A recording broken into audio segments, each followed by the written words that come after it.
Selamat datang di channel Pemuja Malam. Jangan lupa like, share, and subscribe ya. Terima kasih.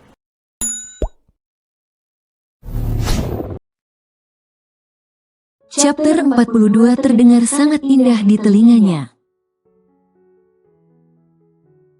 Yuta meminta waktu 1 minggu lebih lama untuk dia tetap berada di tanah kelahiran.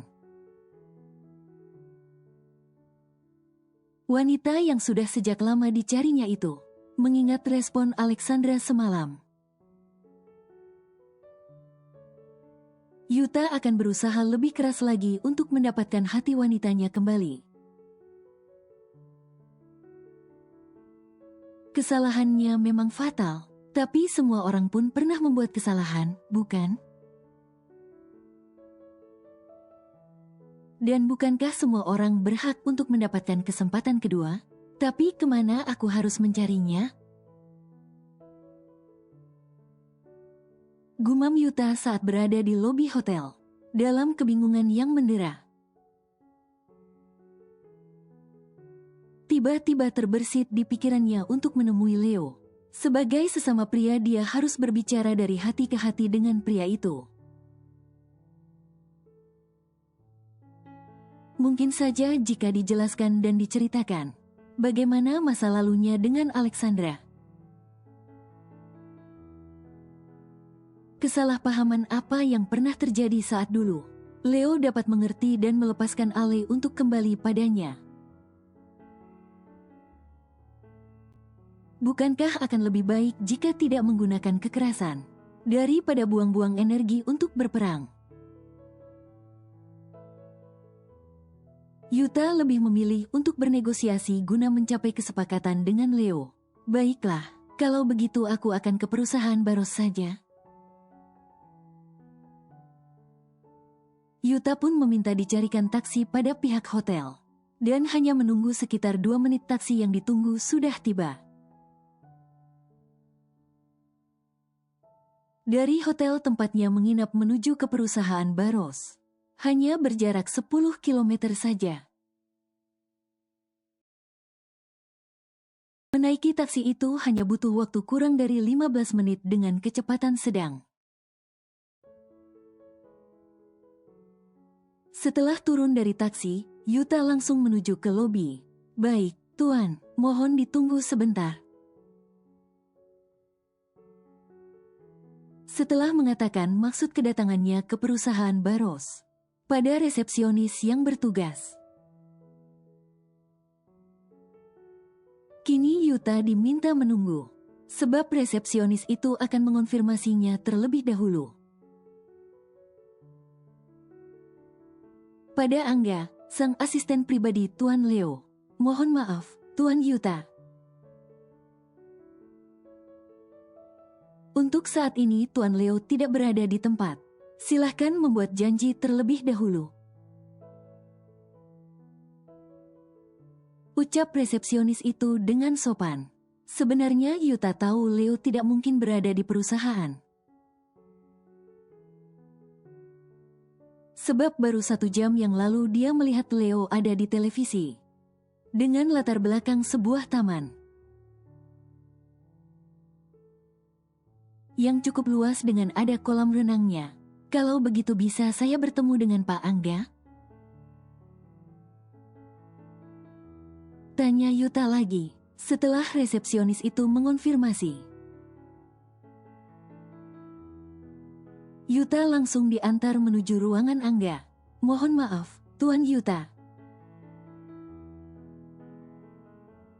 Untuk pembicaraan mengenai kerjasama perusahaan tidak bisa dilakukan hari ini. Sebab Tuan Leo sedang tidak ada di tempat. Setelah mempersilahkan Yuta masuk ke dalam ruangannya, Angga langsung mengatakan duduk permasalahan. Hari ini Leo tidak mungkin datang ke perusahaan. Banyak masalah yang harus dia kerjakan selain masalah perusahaan.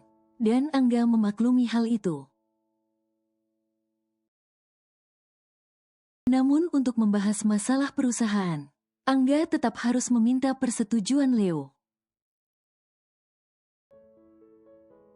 Meskipun mendapat kepercayaan besar dari atasannya, tapi tidak serta-merta membuat Angga berani mengambil keputusan.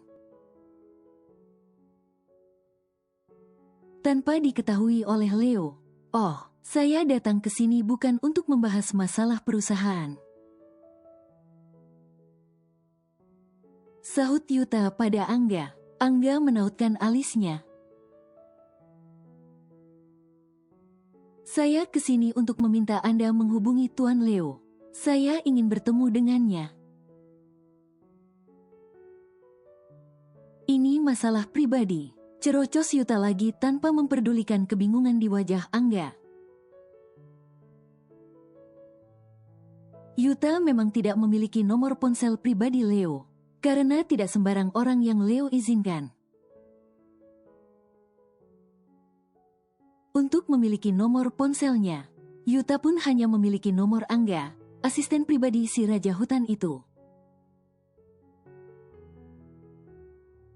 Setelah menimbang beberapa saat, akhirnya Angga mencoba menghubungi tuannya. Angga hanya merasa tidak enak jika menolak permintaan Yuta, karena kerjasama yang dua perusahaan itu jalin sudah sangat lekat. Dan tak pernah terjadi konflik apapun sejak kerjasama itu dibangun. Ada apa? Tanya Leo di balik sambungan saat sudah terhubung. "Maaf mengganggu, Tuan. Di perusahaan ada Tuan Yuta. Beliau ingin bertemu dengan Anda. Apa masalah perusahaan?" "Jika iya, katakan besok saja. Hari ini aku sibuk." "Bukan, Tuan. Beliau bilang masalah pribadi." Terdengar dari balik sambungan itu helaan nafas Leo yang berat. Sepertinya dia tengah menimbang sesuatu. Sebab beberapa detik berlalu dengan kesunyian. "Baiklah, setengah jam lagi di hotel milik istriku."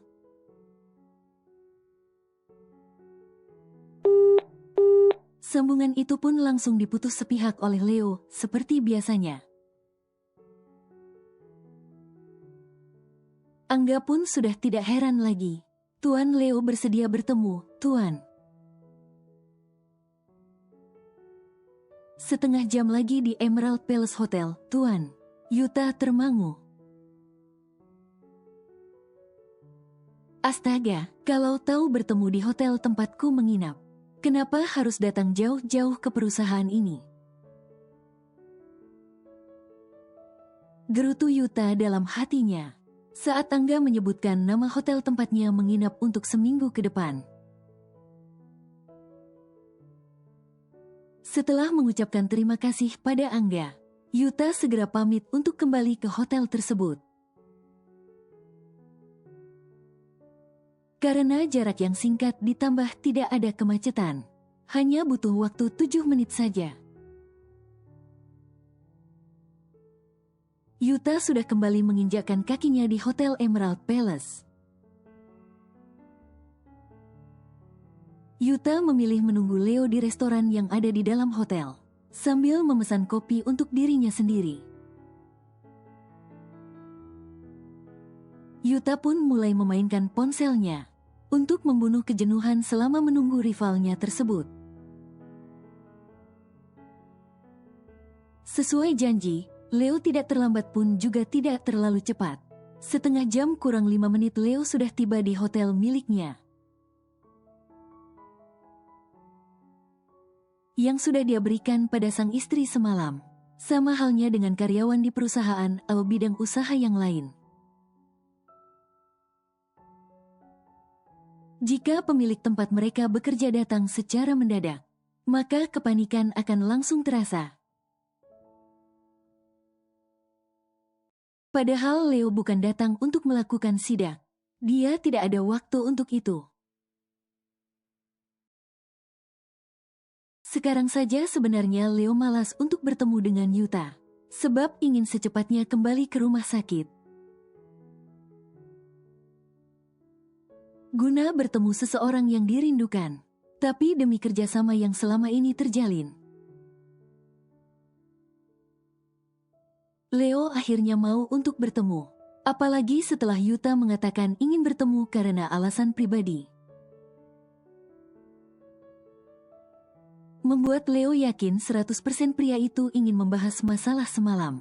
Entah apa, namun yang jelas pasti ada hubungannya dengan Alexandra. Leo mengacuhkan sambutan selamat datang dari beberapa staf hotelnya. Pria itu langsung berjalan menuju restoran hotel. Tepat di belakang bobot laki-laki yang memakai jaket berwarna hitam. Leo menatapnya dengan tajam. Tanpa menunggu dipersilahkan, Leo langsung duduk tepat di depan pria itu. Cepat katakan, tak perlu basa-basi. Leo duduk dengan memangku tangan di depan dada, arogan. Oh, ayolah. Apa yang mau diharapkan? Tidak mungkin kan Leo mengajak Yuta berjabat tangan terlebih dulu.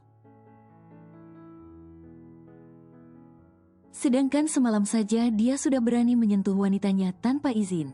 Bahkan jika izin pun Leo tak akan mungkin mengizinkannya, mustahil. Yuta meletakkan ponselnya di atas meja. Lepaskan Evelyn. Hahaha, Leo tergelak mendengar ucapan Yuta. Beberapa pengunjung yang mendengar suara tawa Leo yang nyaring, serentak melihat ke meja tempat di mana Yuta dan Leo berada. Setelah tawanya mereda, Leo kembali memberikan tatapan permusuhan pada Yuta. Jangan mimpi, tukasnya tajam. Nadanya penuh penekanan, tersirat emosi yang cukup jelas. Sama halnya, Yuta pun mencoba menahan emosi sekuat mungkin. Dia tidak ingin rencananya untuk mendapatkan Alexandra kembali malah gagal. Masa lalu kami belum selesai. Dan sebelum bertemu dengan Anda, sayalah yang lebih dulu mengenal Evelyn. Leo membenarkan posisi duduknya, sedikit condong ke meja. Kemudian meletakkan kedua lengannya di atas meja bundar tersebut. Keduanya bertatapan lama namun dengan pikiran yang tentu tak sama. Aku dan Evelyn hidup di masa sekarang. Dan apapun yang terjadi di masa lalu kalian, aku sama sekali tak peduli. Pertemukan saya dengan Evelyn, kita akan lihat siapa yang akan dipilih Evelyn. Saya atau Anda? Leo mengepalkan tangannya, kesal. Bukan takut dengan ucapan Yuta yang seolah menantangnya, namun kesal karena harus menahan diri. Untuk tidak melayangkan tinjunya di wajah pria itu. Jika tidak ingat tadi baru saja melakukan konferensi pers. Guna menyelesaikan masalah yang dibuat olehnya dan sang sepupu, mungkin kepalan tangan Leo sudah mendarat dengan mulus. Di wajah pria brengsek itu, namun sayang, Leo tak bisa melakukannya sekarang. Apalagi banyak CCTV berjalan, alias netizen si maha benar di dalam restoran itu. Bisa-bisa akan kembali menjadi berita hangat jika Leo melakukan kekerasan pada Yuta. Dengar, aku tidak akan membiarkanmu bertemu dengan istriku, apapun alasannya. Yuta menganga kala mendengar kata istri yang baru saja Leo ucapkan. Jadi kalian benar-benar sudah menikah? Tanya Yuta masih tak percaya. Leo tak menjawab dengan suara. namun melayangkan senyum sinis, mengejeknya. Aku tidak percaya, tidak mungkin. Pasti Anda sudah memaksa Evelyn dan mengancamnya agar mau menikah dengan Anda, kan? Mendengar ucapan Yuta yang tak masuk akal itu, membuat Leo beranjak dari duduknya. Ternyata orang yang berpendidikan tinggi tak menjamin otaknya bisa digunakan dengan maksimal. Buktinya Yuta, dia pintar tapi sayang otaknya tak berfungsi. Berbicara dengan Anda hanya menghabiskan waktu saya yang berharga ini jadi tak berguna. Leo memakai kembali kacamata hitamnya yang tadi sempat dia tanggalkan. Urusan kita hanya soal kerjasama perusahaan. Di luar itu jangan coba-coba untuk mengajak saya bertemu lagi. Leo berbalik untuk pergi meninggalkan Yuta. Apa Anda takut jika Evelyn benar-benar masih menaruh hatinya pada saya? Leo mematung di tempatnya berdiri membelakangi Yuta. Jauh di lubuk hatinya memang ada perasaan takut. Bagaikan kucing yang disuguhi ikan asin, meski biasa makan rendang. Tapi lambat laun pasti akan tergiur juga. Itulah yang ada di benak Leo saat ini. Jika Yuta terus-terusan gencar mengejar istrinya, mungkin saja nanti Alexandra akan luluh dan kembali pada pria Jepang itu. Tak ada yang tidak mungkin, bukan? Semalam saja saat pertama kali bertemu dengan pria itu, Leo merasa tatapan istrinya berbeda. Bahkan sikapnya pun jadi berubah drastis. Apa aku harus membuktikan ucapan Yuta dengan mengizinkan Alexandra bertemu pria itu? Leo berbalik lalu kembali membuka kacamatanya lagi. Jangan terlalu percaya diri, kau itu tidak selevel denganku. Aku bukan pengkhianat sepertimu, Tuan Yuta. Leo kembali menaikkan satu sudut bibirnya. Melihat Yuta dengan tatapan mengejek, kini Yuta yang mematung. Ternyata lawannya sangat tangguh, dan sama sekali tidak terprovokasi dengan ucapannya. Kini malah sebaliknya, ucapan Leo sangat menohoknya, membuat pikiran Yuta berkelana kembali ke beberapa tahun lalu. Leo kembali berbalik lalu benar-benar pergi dari hadapan Yuta. Dibalut emosi, Leo kembali mengendarai kendaraan roda duanya dengan laju yang cukup kencang. Sit, umpat Leo seraya berkali-kali memukul setirnya. Frustasi sekali Leo tak bisa menyalurkan emosinya yang sudah memuncak sampai ke ubun-ubun. Meski tadi dia bersikap biasa saja dan tak menunjukkan ekspresi kemarahan, namun bukan berarti dia tak marah.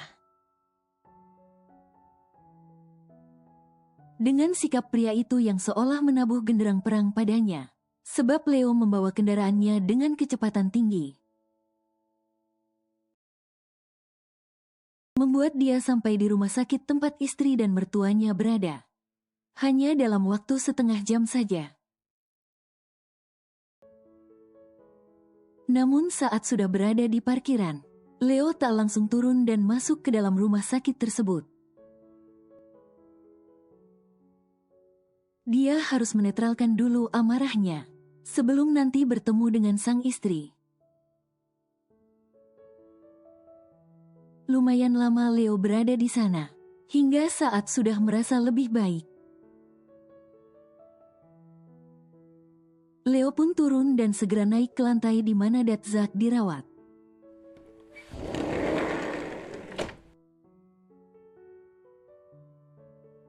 Leo menggeser pintu ruangan itu. Belum tubuhnya masuk sempurna ke dalam ruangan. Seseorang sudah menabrak dada bidangnya dan memeluknya dengan erat. Senyum Leo mengembang sangat lebar. Saat merasakan tangan sang istri melingkar di pinggangnya. Kenapa lama sekali? Tanya Ale dalam pelukan sang suami. Terlihat dari Leo berdiri, mertuanya sedang tertidur. Leo lalu mengalihkan pandangan ke bawah, menunduk untuk melihat wajah yang dirindukannya. Aku rindu. Perlahan Ale mengangkat kepalanya, mendongak. Hingga tatapan mereka pun lurus bertemu. Darah Leo berdesir mendengar kata rindu. Yang terdengar sangat indah di telinganya. Leo menangkup wajah sang istri. Lalu mengecup setiap inci wajah mungil itu. Dari mulai kening, kedua mata, kedua pipi Ale, hidung, dagu. Dan tak lupa bibir Ale pun tak lepas dari kecupannya yang hangat itu. Sebenarnya tanpa Leo tahu, Ale pun sudah melihat wawancara yang dilakukan suaminya di televisi yang ada di ruangan Datzak. Ale menyalakan televisi pun tidak sengaja. Dia hanya bosan sebab Datzak tertidur setelah diberi obat oleh dokter. Apalagi ponsel Ale juga tak ada, membuatnya tak tahu harus melakukan apa.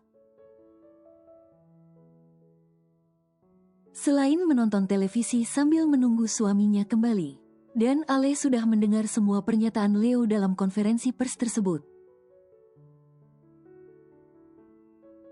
Ale merasa dirinya wanita paling beruntung, karena begitu disayangi oleh Leo. Meskipun pertemuan mereka singkat, namun keseriusan Leo mampu membuatnya luluh. Dan setelah melihat wawancara tadi, semakin membuat cinta di hatinya tumbuh subur untuk si raja hutan itu. Ale memejamkan matanya, menikmati setiap kecupan yang diberikan sang suami. Setelah saling meluapkan rindu, Ale pun menuntun suaminya untuk duduk di sofa ruang perawatan itu. Kamu sudah makan? Tanya Ale tak melepaskan tangannya yang terus melingkar di tangan Leo. Senyum Leo pun tak pernah lepas dari bibirnya, yang sedikit tebal dan kemerahan itu. Belum, kamu. Tanya Leo seraya menyelipkan anak rambut ke belakang telinga sang istri. Ale menggeleng. Kita pesan makanan saja, ya. Kasihan Dedi sendirian kalau kita makan di luar. Kalian makan malam di luar saja. Dad tidak apa-apa. Suara Datzak membuat Leo dan Ale terperanjat, kaget. Mereka pun menoleh ke arah hospital bed.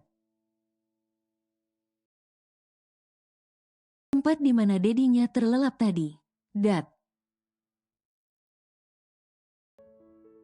Ale segera bangun dari duduknya dan menghampiri Datzak. Leo pun mengikuti dari belakang. Jangan pikirkan Dedi, kalian pergi saja. Dad tidak apa-apa. Ujar Datzak yang masih sedikit lemah. Ale menggeleng. Tidak, Dad, kami bisa makan di sini, Ko. Iya kan, Mas? Ale menoleh ke arah Leo untuk meminta dukungan, tapi bukannya menjawab. Leo malah bengong menatapnya dengan tatapan yang sulit diartikan. Ale menarik ujung baju sang suami guna mengembalikan kesadaran pria itu lagi. Iya, kan? Ale kembali menanyakan hal yang tadi belum terjawab.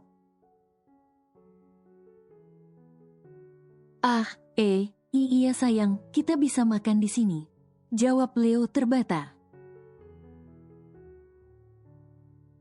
Sungguh jantungnya tak berhenti berdebar kencang. Istrinya ini selalu bisa membuatnya kehabisan kata.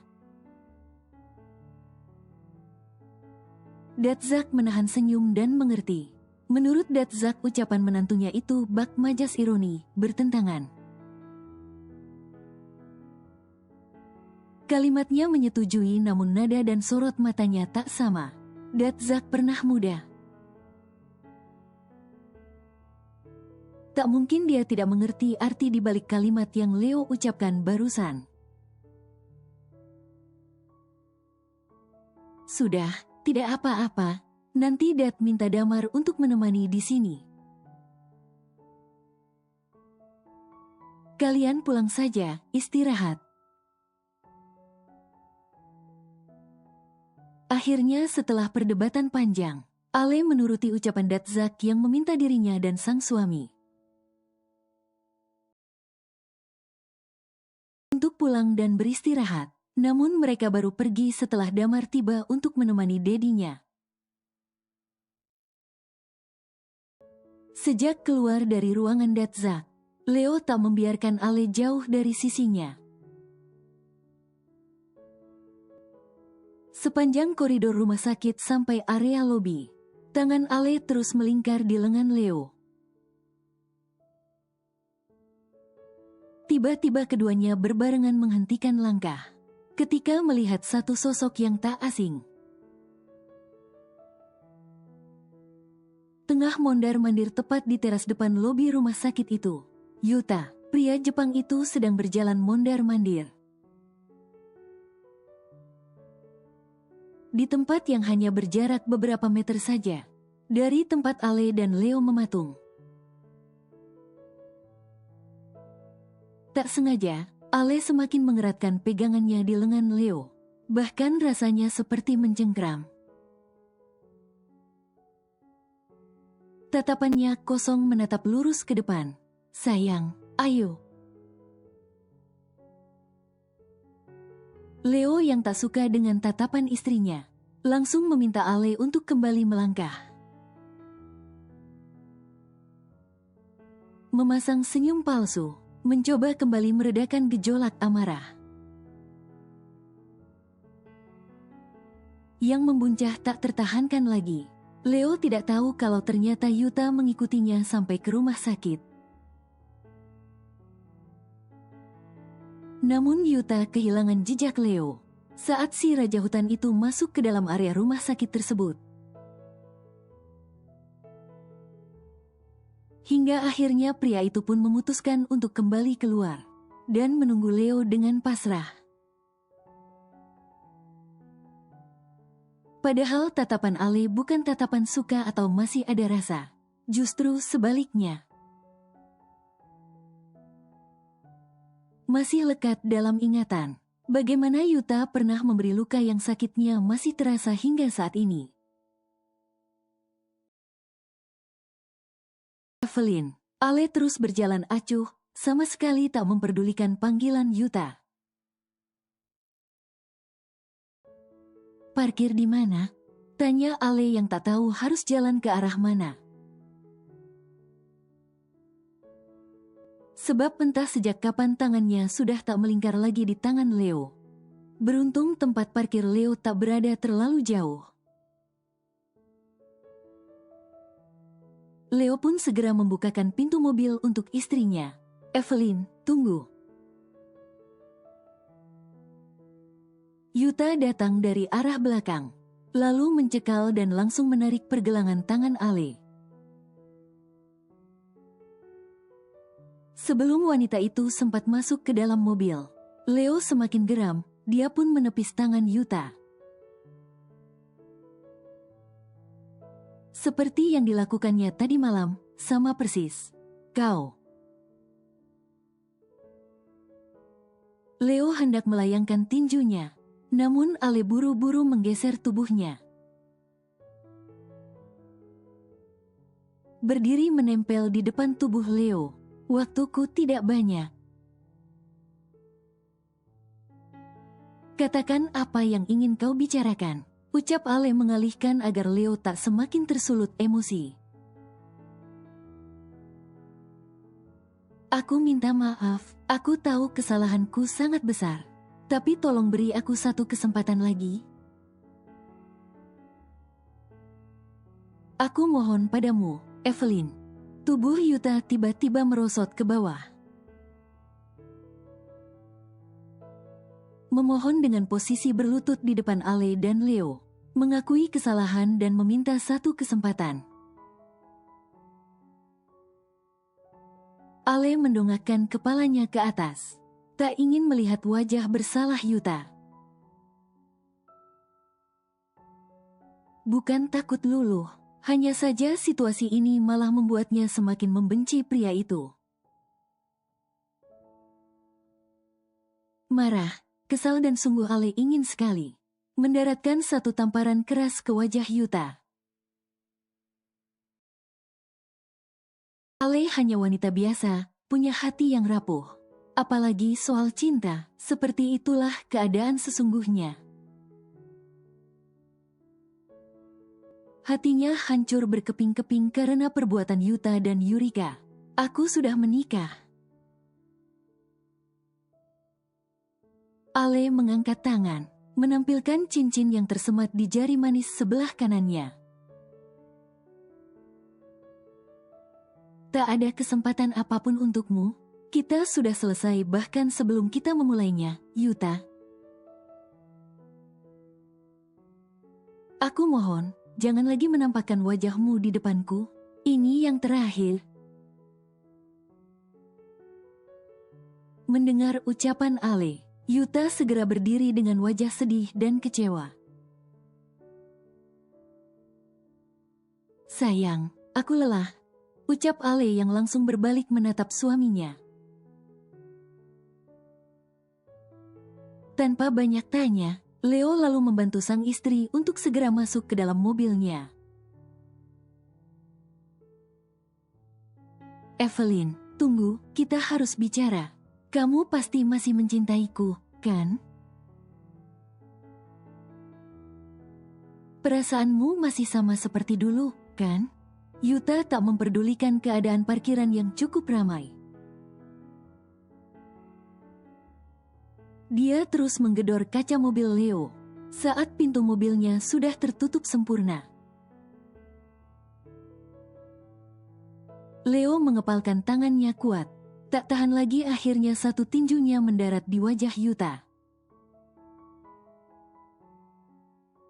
Hingga Yuta yang belum siap langsung tersungkur ke jalanan yang beraspal. Sudah cukup kau menguji kesabaranku?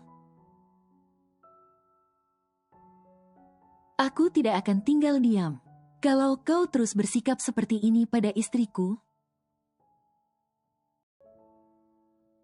Evelyn hanya milikku dan selamanya akan menjadi milikku. Siapapun yang mengusiknya aku pastikan akan mati di tanganku. Leo mencengkeram kerah jaket yang Yuta pakai, memberinya peringatan dengan iris setajam silet. Bukan sekedar ancaman, Leo bisa melakukan apapun yang dia kehendaki.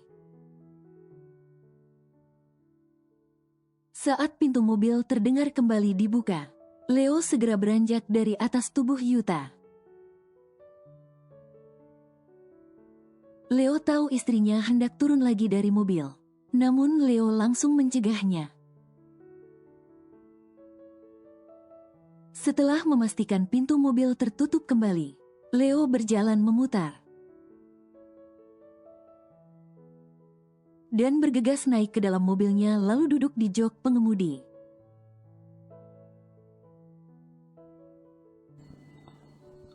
Bersambung.